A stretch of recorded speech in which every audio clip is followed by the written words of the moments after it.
So hello guys, welcome to my mini vlog. तर आम्ही असे भूत का बनलेलो आहे तर मी तुम्हाला मागच्या मिनी व्लॉगमध्ये बोललेली होती की आम्ही गर्ल्स ट्रिप प्लॅन करतोय आणि ते आम्ही कुठे चाललो आहे. तर आम्ही आलो होतो माथेरानला.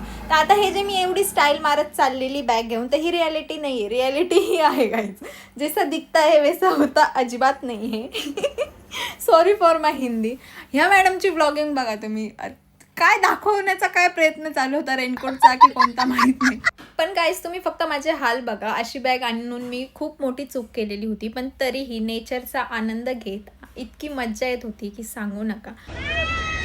तर यांना बाय करून आम्ही पण मस्तपैकी फोटो सेशन सुरू केलं, जे आमचं रिअल स्ट्रगल चालू होतं बॅग उचलून. आता ते तुम्ही जर का माझे ब्लॉग बघितलेले असेल तर तुम्हाला समजलंच असेल. मी हा मिनी ब्लॉगसुद्धा टाकते. तर तरी पण आम्ही मस्त फोटो व्हिडिओ काढत मस्तपैकी आम्ही आमच्या लोकेशनच्या दिशेने पोचलो. आम्हाला वाटलं आम्ही पोचलो की काय, पण नाही, अजून थोडं लांब होतं. पण फायनली आम्ही आलो आमच्या लोकेशनला. तर आम्ही स्टे करणार होतो इथे अशोका हॉटेलला. तर आम्ही मध्ये एंट्री मारली आणि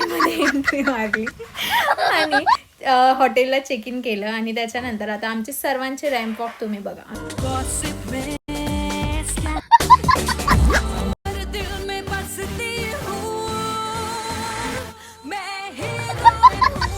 सो गाईज, अशा पद्धतीने आमचा हिरोईनपणा आम्ही संपवून गेलो पहिले जेवण करण्यासाठी, कारण की आम्हाला खूप भूक लागलेली होती.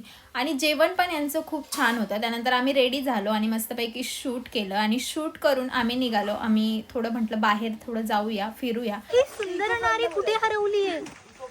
कुठून आलात तुम्ही स्वर्ग सुंदरी? अच्छा, मी तुमची परम शिष्य बनायला तयार आहे. तुम्ही मला शिष्य म्हणून स्वीकाराल का? तर काय तिला मी तथास्तू करून मग आम्ही निघालो मस्तपैकी व्हिडिओ आणि फोटो काढण्यासाठी.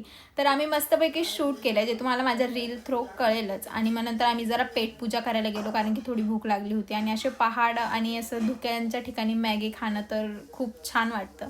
आणि त्यानंतर आम्ही निघालो हॉटेलच्या दिशेने जायला. आणि जाताना इतकं अंधार होतं की बाप रे बाप, सांगू नका. पण खूप मज्जा येत होती सिरियसली. आणि फायनली आम्ही आमच्या लोकेशनला पोचलो, म्हणजे अशोका हॉटेलला. आणि तिथं पोचल्यावर जरा बरं वाटलं की आपण फायनली आलो. आणि नंतर मग आम्ही ॲक्टिव्हिटी करायला सुरुवात केली. आता इथे तुम्ही बघा, येत तर मला काहीच नाही, तो बाण सुद्धा नीट पकडता येत नव्हता. पण तरी पण नाही, आम्हाला करायची आहे ना ॲक्टिव्हिटी. निशाणा तर लागला नाही, लागणार कसं, तो बाण तर सुटायला पाहिजे आधी. त्यानंतर मग इथे सर्वजण मस्तपैकी गरबा खेळत होते. आता आम्हाला तिघींना गरबा जमत नव्हता, त्यामुळे आम्ही फक्त बघण्याचं कार्यक्रम करत होतो. मग त्यानंतर लागले आपले मराठी गाणे. मग आम्ही पण नाचायला सुरुवात केली.